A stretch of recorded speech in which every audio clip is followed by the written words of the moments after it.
Hello and welcome to another episode of the Leaderpath Show. How are you today? Our topic today is how to find the courage to speak up. And this has been coming up in my work a lot recently. I've coached teams how to find the courage to talk honestly and transparently to each other. I've been preparing for my thought leader program. So a lot of my thinking and work with clients has been how do I find the courage to publicly share my opinions, become more vocal, have a voice, take a stand, become more visible. All of those wonderful things that we know it's good to do. Honest conversations, honesty, transparency, sharing ideas, helping people, sharing insights, sharing learnings. We know they're good to do. But a lot of the times there are fears that hold us back. So as you're coming on, say hi in the comments. I love to see who is on live. And even if you're watching this in replay, please do interact and I'll come and like your post and give you a virtual hug. Okay, are you ready? We will go through the 3 key fears that stand in the way of us speaking up and how can we deal with those fears? How can we reframe them? Are you ready? All right. Let's start with fear number 1. I may damage relationships I need. And this is something that came up that comes up a lot when I coach teams. Let me see a comment. Yes, I see a hi from Amina. Great. It's good to know that the sound is okay and someone is listening. All right. So this is a normal fear. I may damage relationships I need. And there is a part of truth because we have all seen, at least I have experienced, sometimes I'll give feedback to a colleague and they will take it personally. I've had people leave the team because of they couldn't take the feedback culture I had in my company. I'm always loving giving each other feedback and improving, and all the radical candor is not for everyone. And it's good to be aware of how can I do the radical candor here. How can I, in Radical Candor, if you haven't read it, is a book from Kim Scott, he's an ex-Googler as well. And what the whole premise of radical candor is you need to be honest, but also you need to care personally. And a lot of the times we will share this dissenting view and not be clear, or this feedback, and we will not be clear what is our objective here. And I think what we need to do is be clear that I want to protect this relationship, but I also want to share this idea that may be in your domain. I also want to share this piece of feedback. I also want to share this problem we're having. And when you're clear that you also want to protect the relationship, you will do it in a certain way. You may need to wait until you share so that you're not that emotional. That's something I found for me. I always get emotional with work because I care so much. And when there are mistakes that are happening, I may need to have the feedback or post-mortem conversation later when I've calmed down. Like I know myself that I get emotional in the moment and I shouldn't be having the conversation on the moment. Like that's something I learned about myself and I can implement it in the future. The biggest reframe I've seen on this came from my colleague, Dr. Petros Soratis. We were coaching a team and he observed a theme of healing, and he said, yes, there's disagreements and there's rupture in professional relationships, but there's also healing and restoration. And I thought that was beautiful. And I was reflecting on this, that it's almost impossible when you're working closely with someone, sooner or later, as careful as you are, as much as you're holding back and sweeping things under the carpet and you're walking on eggshells, if you're working closely with someone, it's inevitable that sooner or later you will have some conflict, some misunderstanding, a tear in the relationship. because we are human, we're emotional, we make mistakes, we get triggered. Like maybe someone says something well intentionally, but we misunderstand it, or because it reminds us of something that happened in the past, we might get triggered. We miscommunicate. We want to say A and we say B. We misunderstand. Someone says A, we understand B. This is inevitable. That will happen sooner or later, and it's painful. I know when it happens to me, and I work a lot alone. Like I was always working alone. Even when I was at Google, I had my clients. I was managing my clients. I was always very independent, a very lone wolf. But then I realized I could do so much more when I collaborate with people, and I care about impact. So collaborating with brilliant people will help me have more impact, and it's a lot more fulfilling. And I get so excited because they will bring brilliant ideas that I don't have, and the work is magical. But when the tear happens and the misunderstanding happens, I have a moment. I have a moment of very childish. I'll work alone then. And I'll go back into my cave and I'll be a lone wolf and I can do it alone. I don't need other people. I'll have transactional relationships with suppliers and that's it. And that that lasts a moment. And then I come to my senses and I go and have the uncomfortable conversation of repairing. And because I'm emotional, they're usually tears of apology or explaining, and it's fine. I want to normalize emotions at work because, especially my clients, the people in my community, we care about the work.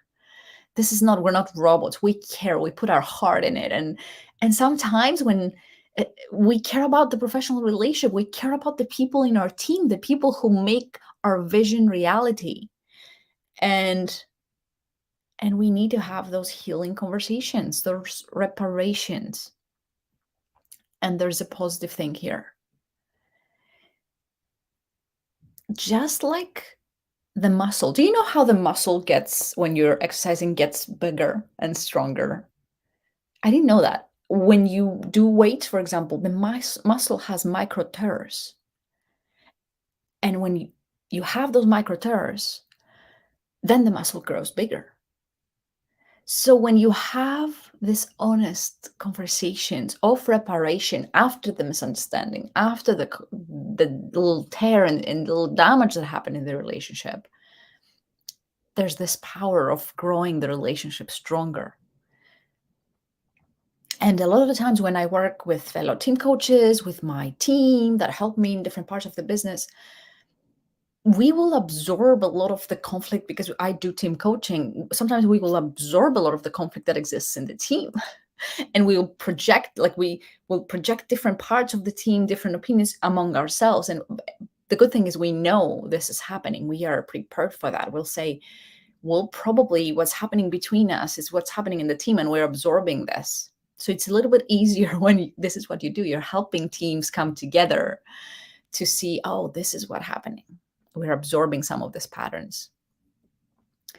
So to wrap up, when you're afraid you may damage the relationships you need, there are certain things you can do to avoid that. And even if you happen to damage the relationship, it's the belief that relationships can be healed and restored if both people are clear that this is a win-win relationship for both parties. And one is, before you share honestly and transparently and speaking up, being aware that you need to share, but you need to protect the relationship at the same time. That you care personally, you share honestly, you care personally. But also after the inevitable micro or big tear, having the courage to have the uncomfortable conversation of repairing, because this is how strong work relationships are done, and deal with this childish stubbornness of, oh, I'll do it alone, and all this quiet quitting that we see, right? This is what quiet quitting is. A lot of the times I'll just retreat to my cave, or stonewalling. I'll stop showing in meetings or respond to emails. I'll avoid working together. Like all of those things that costs us so much, versus just having the conversation and saying, look, this is what happened. This is a mistake I say I made. This is what you did that really hurt my feelings or I didn't like, and have that conversation after um, the tear. All right. Is that clear? Any questions before I move on to the second fear? Let's do this. The second fear is I may be criticized. And let's get things straight. You will. I think it was Aristotle that said if you want nobody to criticize, and I'm paraphrasing here, this is not how Aristotle said it, but I think he said if you want to bother no one, if you don't want to be criticized, just do nothing, say nothing, be nothing. The moment you take a stand, the moment you share something, you're being judged. People compare themselves to you. People will project their own baggage onto you. And it's funny because a couple of things I want to say here. One is I remember I was working with a client and he shared an idea. He was new in the role and the idea didn't land well. And we were working a lot of this need of being liked. And I asked him, do you think I would be a better coach to you if I needed to be liked? Or if my core need is to help you? And he said, obviously, to help me. And that helped me understand, like, as a coach, I cannot have the need of to be liked higher than the need to serve the client, because that will be serving my ego. That will hold me back from being confronting sometimes, or challenging, or honest, or give feedback. We are not being paid to be liked. We are being paid to be useful, to be effective. And a lot of the times, our need to be liked, which is ego driven, will stand in the way of us being useful, like bringing new ideas or bringing problems to the table and being effective. Like, let's get that clear, right? Also, that said, and that's talking at work, let's go a little bit on sharing content, because that's something I love to do. A lot of people ask me about this. And my opinion has changed quite a lot about this. When I started blogging, the first blog, it was a very personal blog. And I was terrified of how people would react. I thought like people would judge it. And it was so warmly received. The response was overwhelmingly positive. It was like 100% positive. There was no negative comment on it. And I was like, oh. And then I started posting, and there was nothing negative. And then when people would tell me, oh, I would be criticized, I would just say, it's a lot less than you think, right? And then recently, I started preparing for more criticism before it happened, because I have relatively contained and very well curated community of people who, and I'm someone who has a constructive voice, so I attract people with constructive voices as well. I wasn't seeing trolling, but I started a few months ago, and I did some of the posts feeling that I wanted to share more things that would be more challenging to the mainstream. I started realizing that I was a little bit dimming my light, or staying a little bit smaller, or not sharing to the extent, or modeling to the extent I could. Because I had invested so much in my growth, and I had grown so much that I realized if I were to share all that I'm experiencing right now, and the things I see and the new things I believe, they would be triggering and challenging to some people. Like, the more I grew, I was feeling if I'm to start sharing more honestly from my viewpoint, from where I am right now, it will be triggering or challenging to the mainstream. So I started preparing, and I started reading posts, like hyping myself up. You'll be criticized. And I wasn't criticized yet. And then, of course, it's like a self-fulfilling prophecy, it came. I got my first troll.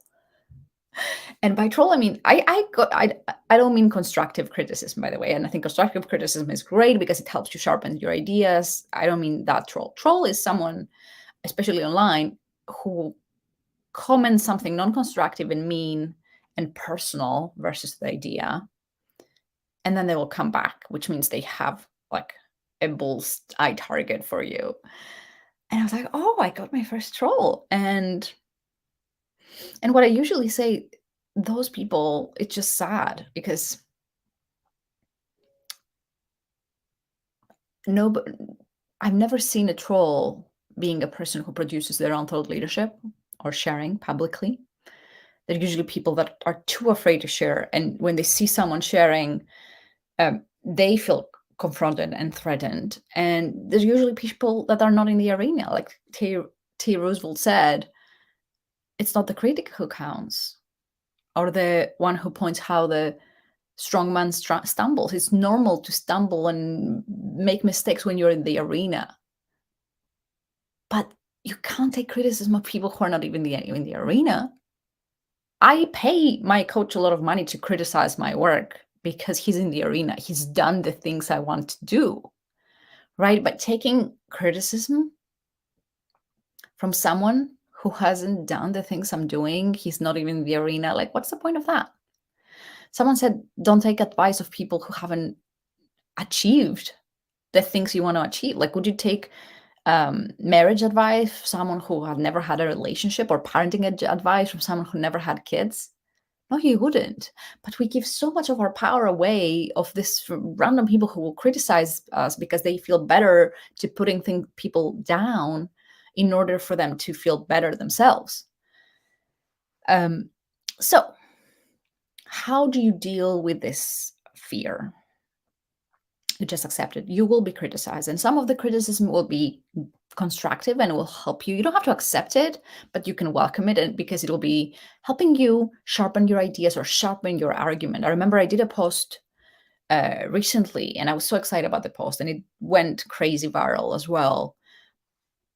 But people were disputing it, and that helped me so much sharpen the way I was explaining my point. And then I took all the answers on the comments of the post, and I created an article that I was explaining my point so much more clearer because of the comments and the constructive criticism and the resistance the original post had. So welcome the constructive criticism and the resistance, because it will help you sharpen your message, clarify your points. It's good. Then also, let's accept that not everyone likes chocolate, and that's fine. You can be chocolate and be very delicious. Not everyone will like it. And I find it comforting. You go to the Ernest Hemingway books or whatever, the J.K. Rowling, all of these huge authors, and you see so many one-star reviews. Like, it doesn't matter. The more successful you become, the more people will not like you, and that's fine, because it doesn't matter. You didn't say it for them. What you're producing, what you're sharing, is not for everyone. I'm talking when you're producing comments, it is for the people. It's meant for the people who will find it useful or entertaining. And then there are the trolls who just send them love and light because they are usually sad people, and block them. If they keep coming back, just block them. There's no harm done. And then you move on. And it's okay. We are not our work. We don't have to take all the criticism personally. It's just stuff we produce. It's just ideas we share. It's just insights we share. Some land, some don't. If we don't base our whole self-worth on how the people will react, this is such giving our power away.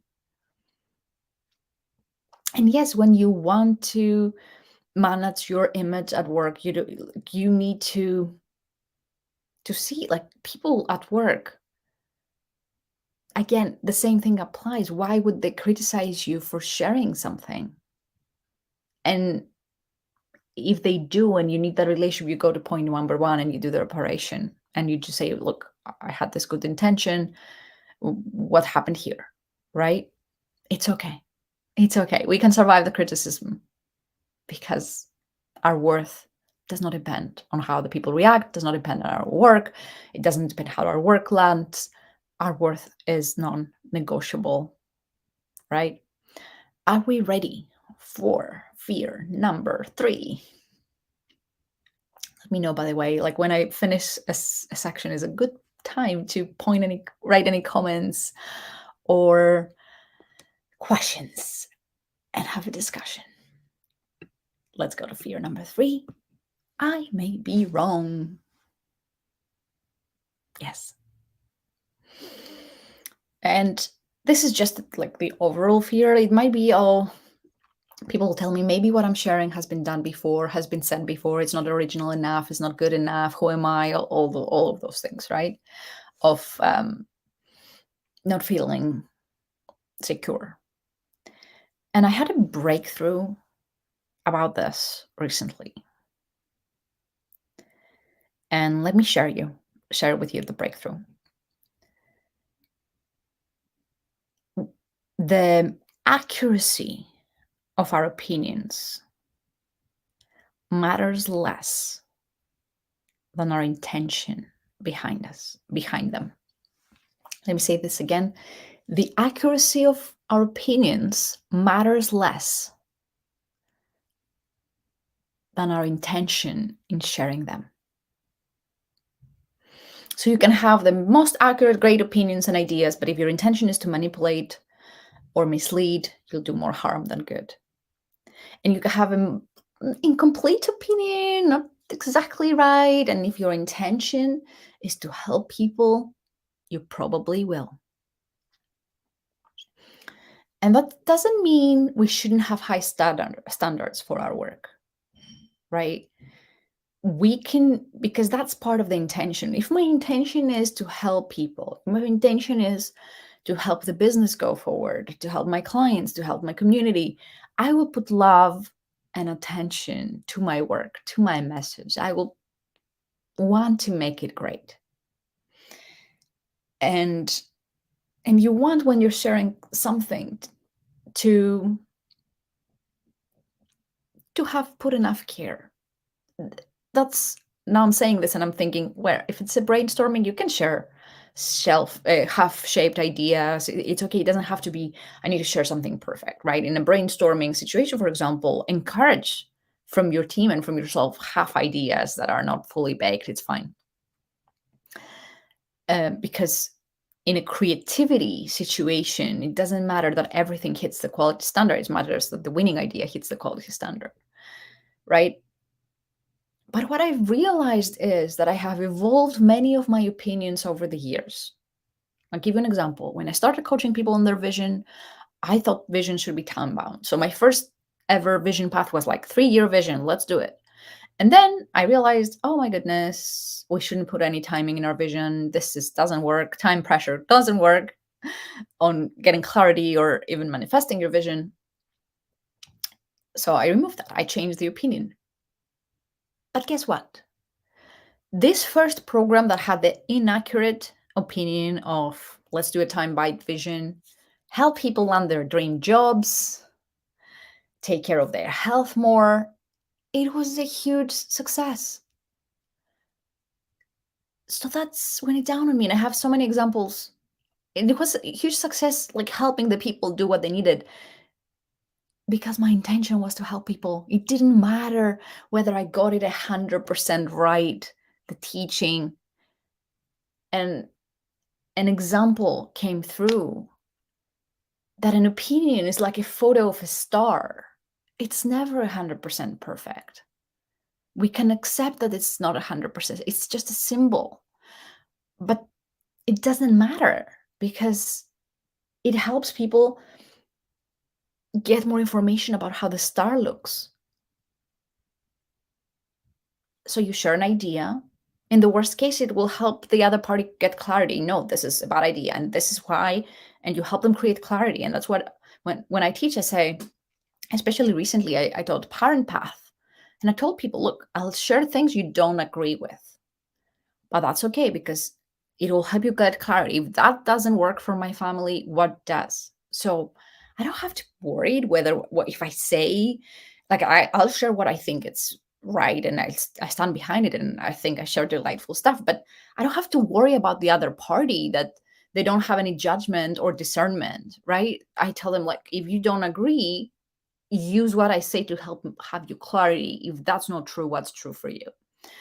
And in the best case, again, if the idea is not great, it will spark a new idea, right? The half-baked ideas that spark new ideas, and it's great. Let me see. I have a comment. Hello, Denise. Okay. So these were the 3 fears today. I may damage the relationships I need. I may be criticized. I may be wrong. But in the end of the day, not speaking up has a lot more risks than those 3 things. We can handle being wrong.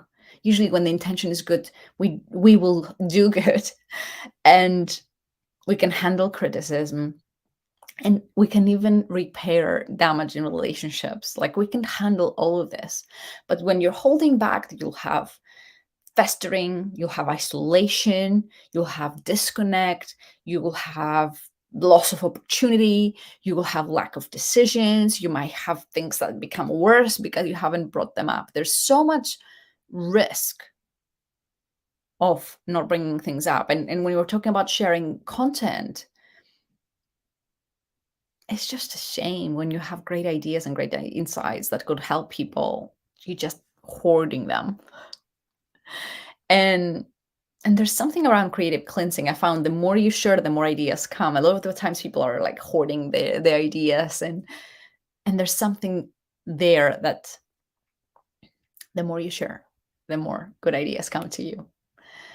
Any questions in the comments? And with that, I will wrap up the episode, and I will move on to talk about Thought Leader that starts on Monday next week. Okay. So if you're complete for the day, this was the episode, How to Find the Courage to Speak Up. And if you'd like to hear about Thought Leader, you stay a little bit longer. So Thought Leader is a 2-week program. It starts next week, and it's a lot of fun. I will be teaching my process and my beliefs. Writing content is something I've been doing since 2016, and it's so much fun for me. And my intention is to help make it fun for you so you can share your ideas out there.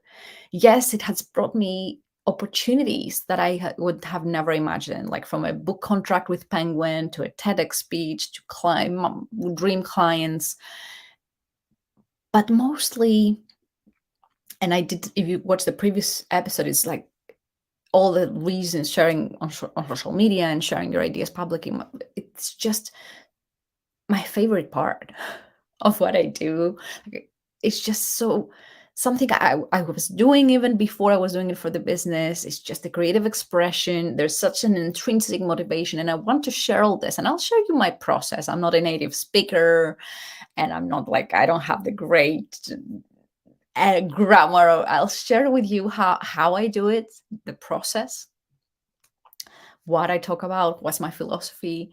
But mostly my intention is to help you fall in love with writing and sharing ideas and have as much fun as you can with it. And then trust that all the great opportunities and things will come. But we don't start from there necessarily. We start from falling in love with the craft.